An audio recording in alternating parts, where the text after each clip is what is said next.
Archaeological remains dating to the earliest days of prehistory have attracted the attention of Mongolian and foreign scholars. The Mongols are quite homogeneous ethnically.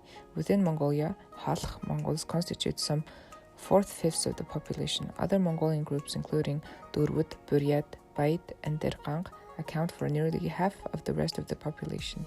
Much of the remainder consists of Turkic-speaking peoples, mainly Kazakhs, some Tovans, and a few Tsatans, who live mostly in the western part of the country.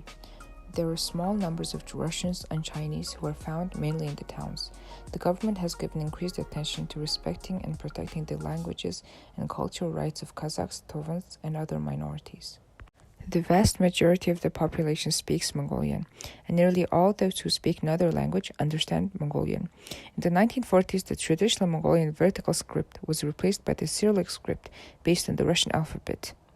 In the 1990s, the traditional script was once again taught in the schools, and source signs appeared in both Cyrillic and traditional forms. In the Mongolian language, the Halkh dialect constitutes the basis for the official language of Mongolia. The other dialects, the number and grouping of which are controversial, are spoken predominantly in China.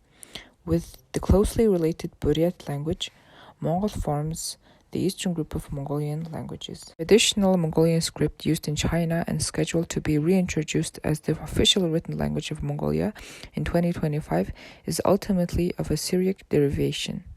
It was borrowed from the Turkic Uyghurs, who themselves borrowed it from the Sogdians, an Iranian people.